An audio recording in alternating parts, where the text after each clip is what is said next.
So it really gives me great pleasure to be chatting to Sandy. Sandy's had a lot of experience in dealing with organizations which are membership based, which the National Contract Cleaners Association is. She's worked in a whole range of organizations for over 30 years, and she has extensive experience when it comes to administration and ensuring control of organizations where we work on a membership based and ensuring compliance with membership requirements. Sandy has been at the head of the National Contract Cleaners Association in terms of being the secretary. She's currently associated with the Gauteng and Limpopo branches, but she is speaking on behalf of the organization today. And so we're very, very grateful that the organization has allowed her to participate, and we do look forward to everything that she has to say to us. So without further ado, I'm going to ask Sandy to come online as our presenter this morning. She's going to be sharing a presentation with you, and you'll be able to see her and ask her some questions in relation to how this organization can assist in ensuring that we have due diligence over cleaning organizations or companies that we're asking to assist us with cleaning during the pandemic, and how we as companies can ensure that they have the right systems in place to ensure that we have due diligence on our part. So Sandy, over to you. You should now have complete control of everything on your side. Let's see if we can see your screen. There we go. Cool. Hi, everybody. Over to you. Can I start the broadcast? Yes, we're all good. You can go straight for it. Okay, great stuff. Welcome, everybody. Firstly, the question is, who is the NCCA? And the NCCA stands for the National Contract Cleaners Association. The definition of a contract cleaning company is that they offer an outsourced, specialized cleaning service where cleaners and equipment are supplied at a cost per month. The NCCA is a voluntary association and an employer's body registered with the Department of Labor. And we are also affiliated to the ISSA, which is the International Sanitary Supply Association, which was established in 1923. The NCCA represents a vast number of contract cleaning companies in South Africa, from the largest companies such as Bidvest, Supercare and Servest, to those cleaning companies who are startups and do not have a contract or cleaners. The organization was formed in 1987, and it is important to note that the NCCA is not an enforcement agency preventing rogue operators from misleading consumers.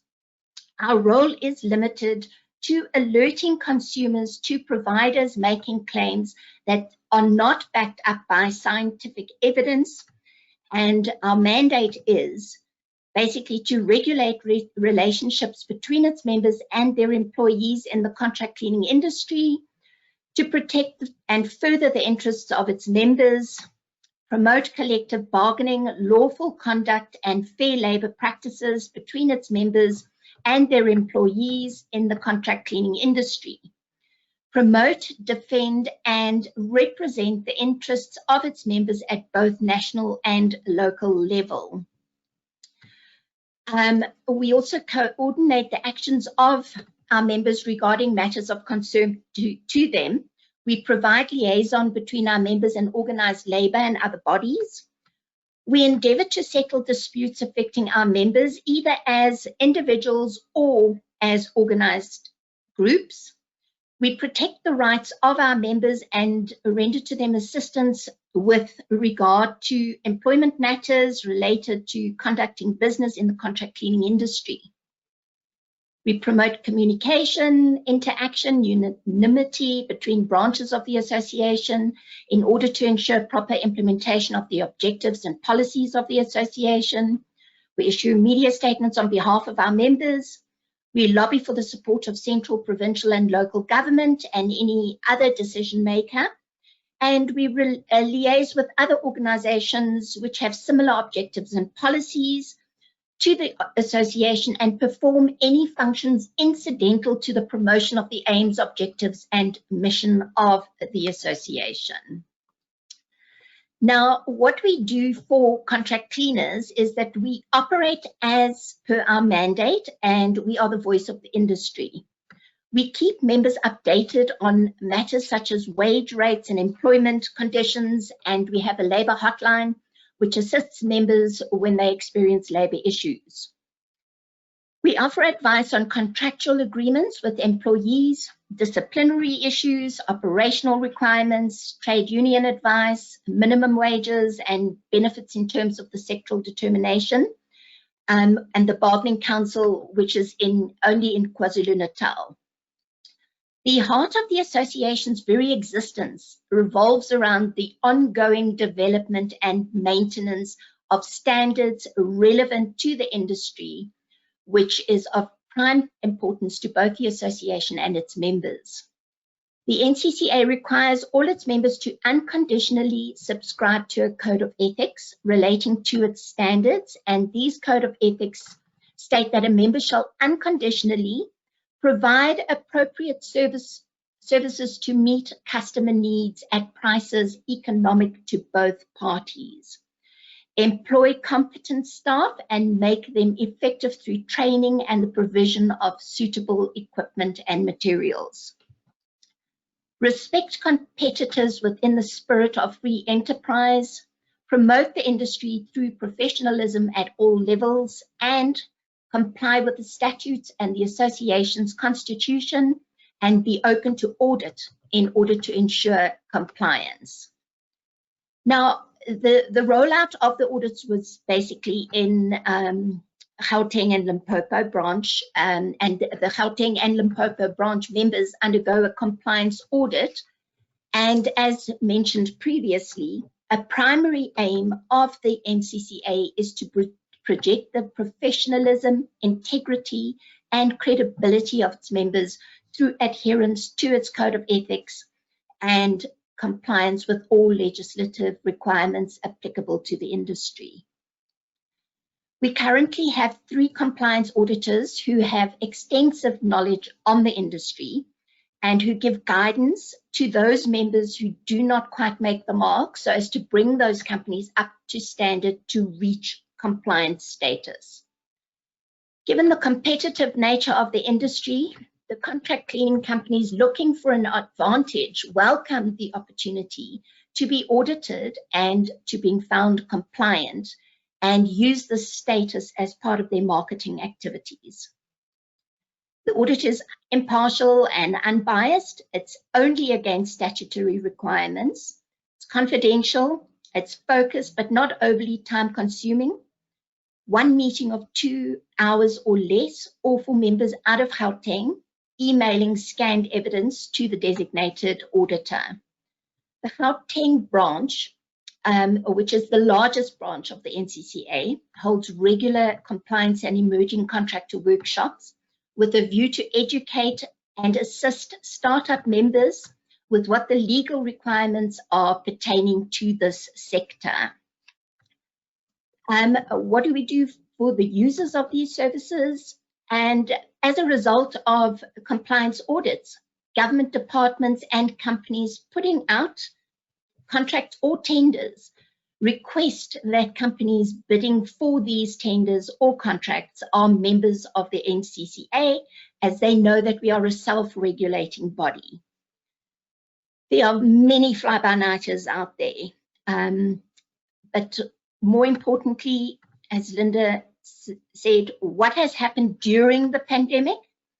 On the one side, member companies who operate especially in the tourism and hospitality sector have been the hardest hit as a result of the lockdown, with some companies either closing down or having to scale down on their number of cleaners.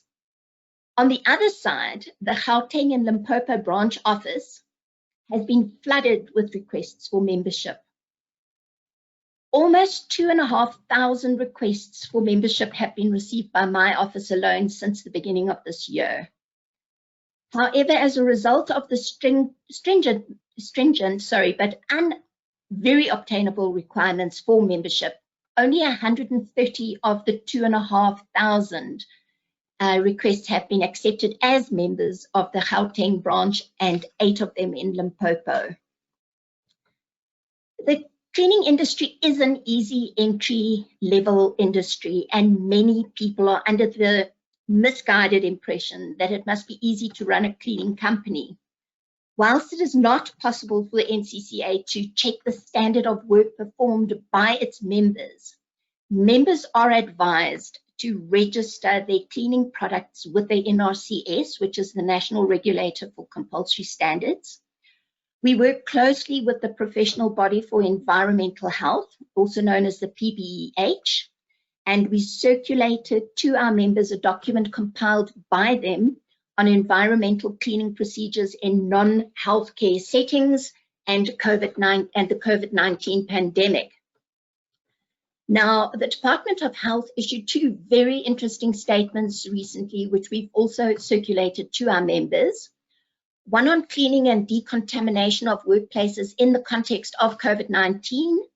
And without going into too much detail in this regard, a couple of pertinent points raised in the statement is that there is no need to deep clean or implement any other form of cleaning in areas that were unoccupied for more than 7 days. Deep cleaning is only necessary when a specific area in the work environment was occupied by a person who tested positive for COVID-19, and they touched and handled many objects, equipment, and surfaces, and had close contact with several fellow workers. Then more comprehensive manual surface cleaning of the environment would be warranted. If the individual, however, merely passed through the workplace without touching anything and without spending time in face-to-face communication with other employees, then simple manual surface cleaning measures would be appropriate. The second statement addressed disinfection tunnels and spray booths in the context of COVID-19, and the Occupational Health and Safety Academic Group within the National Department of Health advises that disinfection tunnels or spraying a person with disinfectant is not recommended, as these procedures have not been primarily designed for humans, but for industrial operations, and as such are deemed ineffective. Furthermore, there's a high likelihood that they may cause unintended health problems in individuals subjected to such practices. The World Health Organization has made several clear statements against the use of disinfection tunnels and in the context of COVID-19, and that spraying of people with disinfectants, such as in a tunnel, cabinet, or chamber, is not recommended under any circumstances. South African occupational health and public health experts have been emphatic that the use of disinfection structures should be strongly discouraged, and they have stated that the practice of disinfection structures such as tunnels, cabinets, or chambers is not recommended. And the standard scientifically based measures that are known to be effective should be used. And as we hear our president all the time saying, wash your hands, sanitize, social distancing, cough, sneeze etiquette, service disinfection, and PPE where appropriate. What questions should you be asking when you engage with a contract cleaner? Do your research on the company. How long have they been operating? Are they members of the Ncca? Contact previous customers of theirs for references on that company. Does the contract cleaning company have a cleaning and disinfecting plan within the company, which is in line with fighting COVID-19? Can they assure you that the cleaning personnel of their cleaning personnel are properly trained? Have they registered their cleaning chemicals with the NRCS? Check if they have a material safety data sheet which will provide chemical substances in the products they use. This sheet should be available when they are on site. Is your company registered? Ask them, is your company registered, and does your company contribute towards the NBC Provident Fund for the cleaners? This is one of the aspects which is a legal requirement in this industry. All contract cleaners have to belong to the NBC Provident Fund. What about liability issues if your employee still gets sick?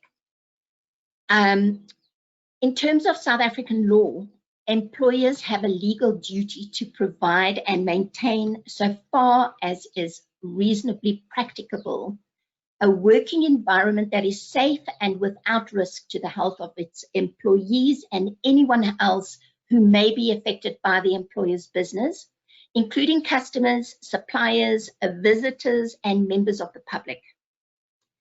Cleaners would need to be provided with the appropriate PPE. It is submitted that the employer would not be liable to its employees and third parties if it complies with the consolidated direction and occupational health and safety measures in certain workplaces gazetted on 4 June 2020. The Minister of Labour has held that employees who contract the virus while performing their duties will have to be compensated. And the practicalities of this and by whom such employees will be compensated is not yet clear. An immediate difficulty is, how does one prove that an employee contracted the coronavirus during the course and scope of their employment? If there is evidence that the employee has contracted COVID-19 as a result of occupational exposure, the employee must, within 14 days of being notified or having learned in some other way that an employee has contracted COVID-19, reported to the Compensation Commissioner. If the Compensation Fund accepts that the application for compensation, then employees will be provided with medical aid and temporary total disablement benefits for as long as the disablement continues, but not for a period exceeding 30 days. Overall, if the employee contracts COVID-19 due to the negligence of the employee must apply to the Commissioner for increased compensation in terms of COIDA. Should the negligence amount to non-compliance with the Occupational Health and Safety Direction, the employer could be subject to enforcement proceedings in terms of the OHS Act. Although the Compensation for Occupational Injuries and Diseases Act, which is COIDA, protects employers from liability where employees contract an illness at work, during the course and scope of their employment, third parties may have a delictual claim against the employer if it has not complied with the consolidated OHS direction. Now, the same document I referred to earlier, produced by the professional body and circulated to our members, includes cleaning procedures. Now, these are based on environmental cleaning in non-healthcare settings during the COVID-19 pandemic, taking into account cleaning and disinfecting environmental surfaces, cleaning above floor surfaces, carpet cleaning, and end-of-shift procedures. One other important aspect that it takes into account is the indoor air quality, and urges companies to ensure that their air conditioning systems are operating within specification, with settings optimized to minimum COVID-19 risk. In non-air conditioned buildings, opening windows to create movement of air is beneficial to internal air quality and can reduce COVID-19 transmission risk. As our members are affiliated to the ISSA, they are able to tap into a vast amount of information made available on the ISSA website and through webinars which they run on cleaning and disinfecting public spaces, including the workplace, schools, homes, and businesses. Now, many of our associate or supplier members also offer assistance to the contract cleaner members in as much as they give guidance on what equipment and chemicals are available and how to make best use of these in the fight against COVID-19. Now, how does the NCCA act as a watchdog for industry? And for all that the NCCA is an employers association, it works closely with the unions to ensure that the cleaners are not exploited. There's a sectoral determination in place to protect the cleaners and ensure that there is a minimum wage rate in place, that the cleaners belong to a national provident fund, that the cleaners receive an annual bonus, which amounts to a 13th check, to name but a few. With the compliance audits that are conducted, we sort the wood from the chaff, and those companies who are found to be acting without integrity and who are not looking after the best interests of the cleaners, we are expelled from the association. Now, the one thing we would like to stress as the cleaning, to companies using cleaning services, please bear in mind that the cleaning industry is very much an essential service. During a pandemic, cleaning and hygiene is of the utmost importance, and that cleaning companies, together with their cleaners, play a vital role in the fight against COVID-19. I hope this gives you a bit of a better background into what the NCCA is all about. And that's it. Thanks, Sandy. Thank you very much for your input. I think you have definitely clarified the structure and the role of the organisation, and also the benefits that I have as a user of such registered service providers. A couple of questions, if I may. I note, as with many self-regulatory bodies, that this is a voluntary association. We are voluntary, yes. There's no legal requirement in South Africa that mandates any contract cleaning companies to have to belong to an organisation such as yourself. Correct. What you did mention, however, is that the acknowledgement of the role of the organisation by requiring membership of the association for certain government-related tenders. Government tenders, and a lot of companies out there, big companies, they're busy running their own business. So they don't really have the time to go and do background checks on companies. And as I said, there are thousands of companies out there now. So, it just makes their job a little bit simpler if they can come to us and say to us, okay, this company has now applied for a tender. Are they members of the NCCA? And they know that we've done all the checks and balances, that they are a reputable company, that they are abiding by all regulations applicable to the contract cleaning industry. And it saves them from, as I say, extra work by knowing that they are using a credible contract cleaning company. Perfect. You mentioned that you've had a lot of membership inquiries during this time, and understandably why. If I was to apply, what is the entry-level requirement? So there's the compliance audit process, but what do I need to put on the table? Because going from 2,500 to 130 successful applicants, that sounds like it's quite a few hurdles that I would have to overcome. What do I need to overcome? Really not that difficult. We ask for the basic requirements. So we generally, all we need from them is that they give us proof that they have registered their company, even if they're a startup and they don't have cleaners. They have to, my apologies, they have to register their company with the NBC Provident Fund, because that is seriously a legal requirement within the, the sectoral determination has made it a law. So that's the first one. The second one is that they've got to send us a letter of good standing or a letter for tender purposes for the for COIDA. So if they don't have cleaners, then as long as they have applied for a tender and they take that tender number to the Department of Labour, they will receive a membership or a letter for tender purposes, which they can use to, towards their application. And then the second last one is that they've got to have a minimum of 1 million rand public liability. And I think this, in a way, scares a lot of people off because they think it's going to cost them a lot of money. However, they also don't realize, and which we explain to them, that it could save their company a lot of money.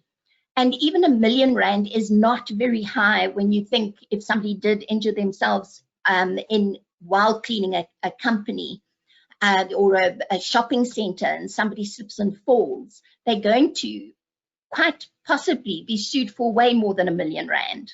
So that is just a safeguard. And also, I think a lot of companies who put out the tenders want to see that they have this public liability insurance cover in place. It's just a safety net. Mm. And then the last one is basically, tax clearance certificate, which just is, have they got their ducks in a row when it comes to legislation. So those are the simple, and they really are easy, but I think a lot of these companies, out of these 2,500, these are people that I feel have now lost jobs in other sectors. Sure. And they're now looking for employment and ways in which to earn a living. And Absolutely. I think this is why we've had this explosion. Absolutely. And I think, at the end of the day, in starting a contract cleaning company, it does immediately give you an opportunity to employ other people to assist you in that process. Yes. And I think there are many people that are struggling. And so from that perspective, I applaud the initiative. However, I think, the requirements that you mentioned are not excessively onerous and are there to protect them in all cases, either the employees or to protect the organization from potential liability. I don't think that's necessarily unrealistic. However, I do think in terms of the additional, the compliance audit aspects, I assume that you would then take that a step further, because now you've got the documentation on file, but now we would take it a step further in terms of looking at the actual day-to-day activities. What does the compliance audit involve?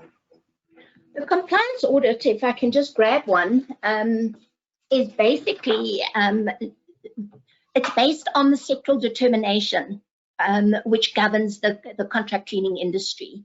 So it would basically, they would check, do the companies contribute towards skills development? Do they have a BEE certificate? It would check that their public liability, because sometimes they would issue, they would go and apply for a public liability insurance policy, but then they would let it lapse.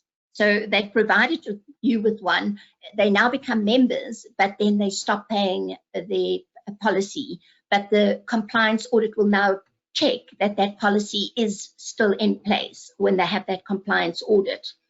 That all their taxes are being paid as they should, that the statutory wages, as per the sectoral determination, is being paid to the cleaners. The Provident Fund, are they contributing for their cleaners? Are all the cleaners on the Provident Fund? Are they paying an annual bonus, which is also another legal requirement? And then pay slips. They check the pay slips, which should also be in line with the sectoral determination. Contracts of employment. Have the cleaners been given a contract of employment, and have they, are they in line with the sectoral determination? Is there COIDA in place? And is it applicable to the contract cleaning industry? Employment equity, have they submitted plans if they are large enough, if they're a big enough company? Health and safety, have they got all their ducks in a row with regards to Health and Safety Act? And yeah, those are the things that the auditors would check with regard when they do a compliance audit. Great. Now, again, that's very much focused obviously on the cleaners themselves, and we fully understand, because I think in the past, unfortunately, this has been a sector where there has been a large amount of exploitation. So it is necessary to protect the employees within the structures.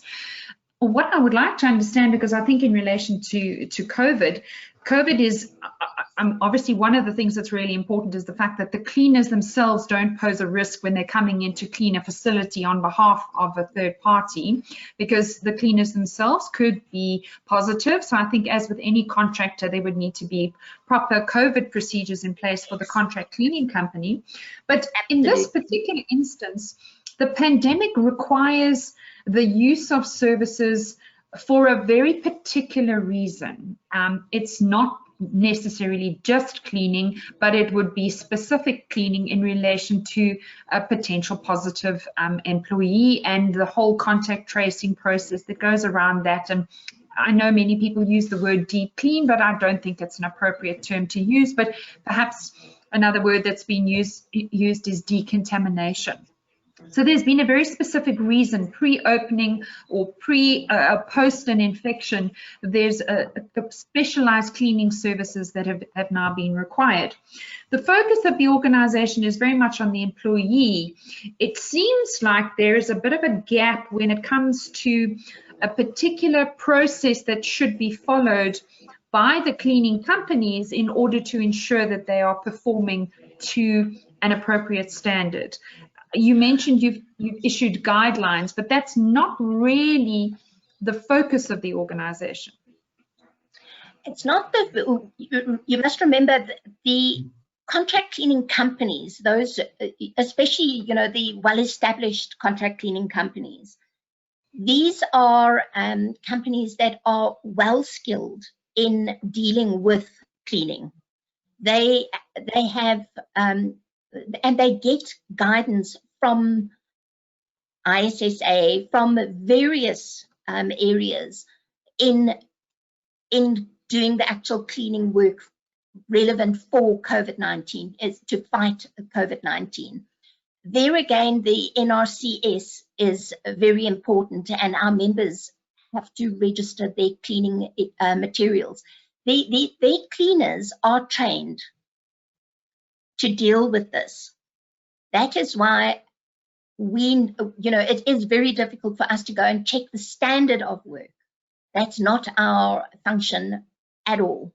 That is not the NCCA's function. So that is why I'm saying, if you are unsure of the quality of work that is being done by a contract cleaning company, best thing to do is ask them for other contracts that they've dealt with and get checks, reference checks on that company. That is unfortunately the best that I can advise. No, I appreciate you dealing with the whole scope of service providers out there, from the smaller developing companies, because that's obviously one of the things that you are involved with. And I think, in many cases, people would like to support smaller companies, but there is a standard which is required. And I do think the organization there's definitely an opportunity for the organization to provide a lot more guidance, particularly for, defined sectors, the food industry, for example, schools, where there's standard cleaning protocols that could probably be followed. Because I take it that ISASA that is not automatically, you're not automatically a member. If you join the NCCA, that doesn't automatically make you. If you join the NCCA, then you are automatically, as a contract cleaning company, you are automatically affiliated to the ISSA. but not as a full member?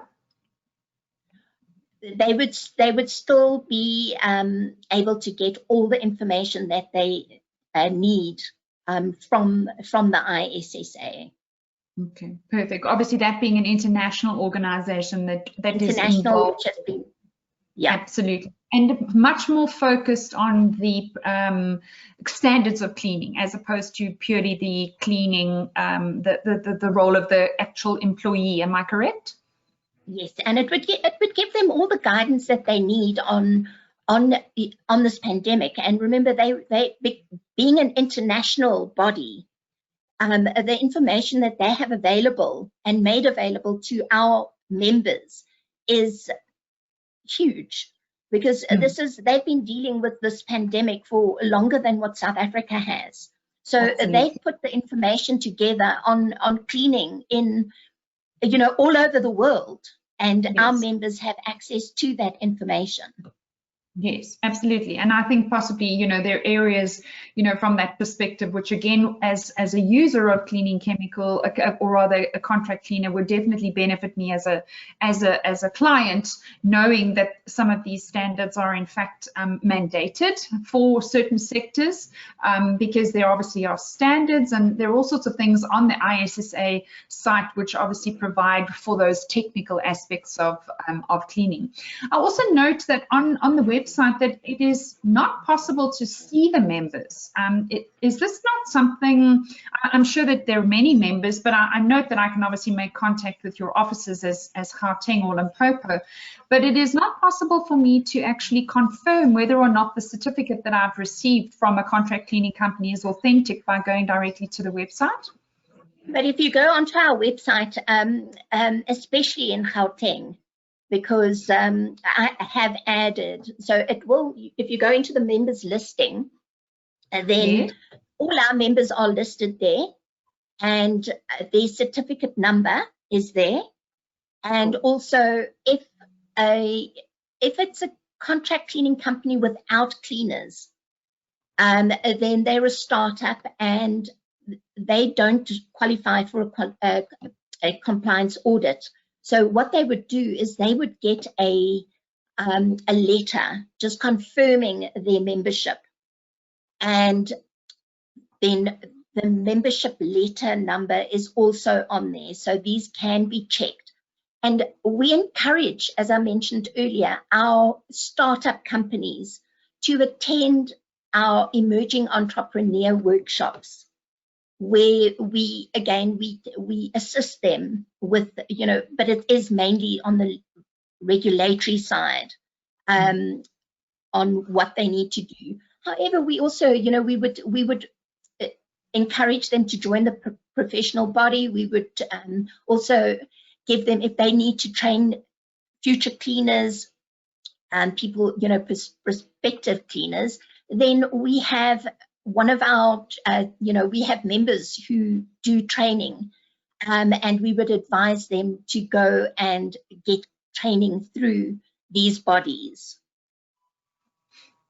Absolutely. And I think, yes, as I said, in looking at the, the role of the organization, and having spent as many years as I have in the food industry, I can definitely see opportunities for some technical working groups, some areas where you could provide a specific code of practice for particular sectors within the food or within the, from a cleaning perspective, where a lot more technical guidance could be provided for the cleaning companies in order to be even to be able to access markets that possibly they're not currently accessing, but to make sure that when they do, they're doing it in the correct way, in order to meet not just the labor law requirements or the sectoral determinations, but also the other law requirements in terms of hygiene and those kinds of aspects. So I do look forward to working with you guys, because hopefully we can set up some South African guidance rather than just relying only on ISASA, although ISASA is obviously quite, it's extensive in terms of the knowledge that's available.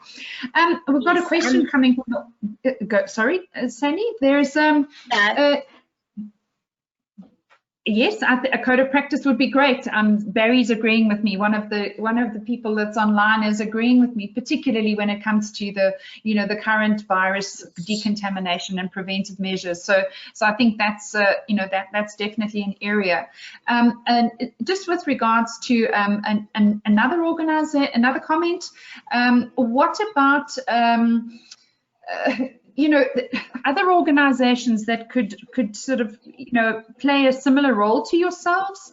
Obviously the national regulator for compulsory specifications deals with ensuring that we have disinfectants that are registered. Obviously that doesn't apply to any other cleaning chemicals. It only applies to disinfectants, which I think is absolutely critical. Yes. Even with as many, I suppose, with so much cleaning taking place, there's been a lot of discussion around this particular factor.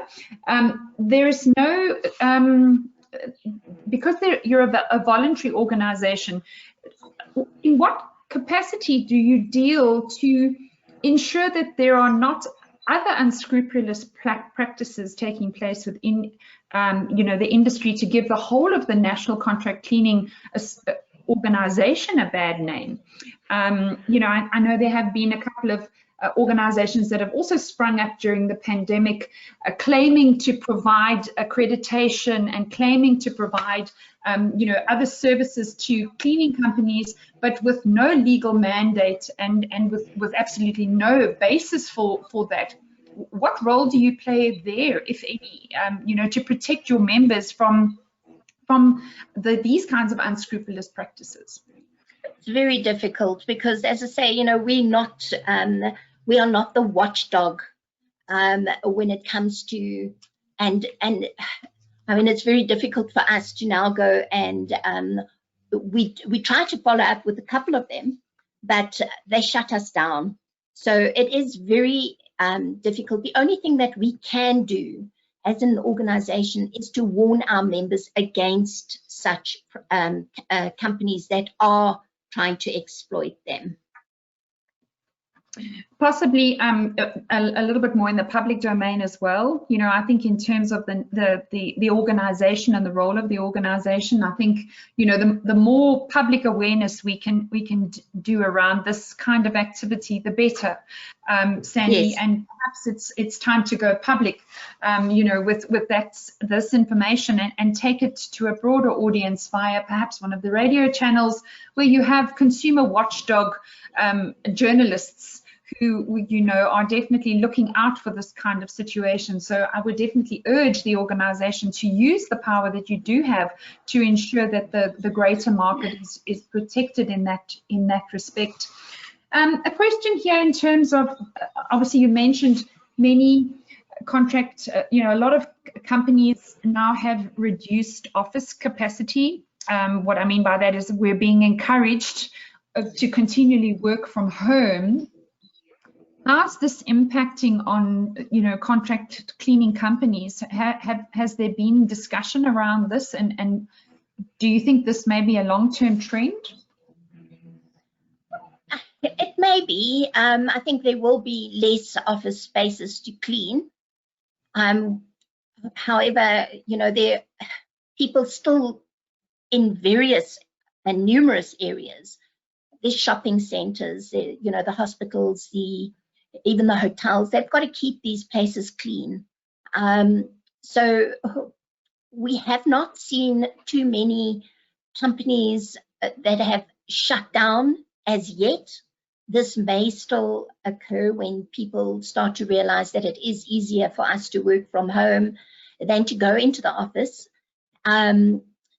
But, we live in hope that this pandemic will one day end, and maybe life will go back to normal. But at this stage, it has been tough. And yes, cleaners have lost their jobs as a result of this. But again, let's hope we are resilient.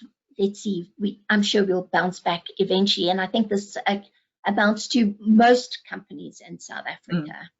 Absolutely. I think we're all being hopeful. Again, I think an ideal opportunity for the NCCA to provide a lot more public awareness, because again, when it comes to maintaining organizations through this process, you know, as you've said, lots of fly-by-nights, but what about those companies? How can we ensure that the organization is able to protect its existing members through this process by making the public aware of the additional controls that you provide, and possibly even extending those going forward in terms of providing additional confidence to the market. Sandy, it's been great chatting to you. Thank you so much. Thanks for providing us with some more information. As I said, I look forward to hopefully working with you in the future by looking at areas where, you know, we can definitely provide additional information to ensure that cleaning is done in the correct way, particularly for the food industry, and how can we build standards, you know, that can be applied across the board, so that we've got, you know, some governance in that regard, and perhaps even coming from the association's perspective. Thank you so much for your time. Thank you for a very comprehensive presentation. To all of you that were with us today, you've got the contact information for the organization you can find on ncca.co.za. There's all the contact details you need for each region within South Africa, and I'm sure Sandy would be very happy to answer any of your questions. Sandy, thank you so much again for your time. Thank you, Linda, for the invite. Thank you. We appreciate you being with us on this Friday. Everyone, have a great Friday. We hope that you have a good weekend, and we look forward to chatting to you soon. Do take care. And what is the right word? Stay safe.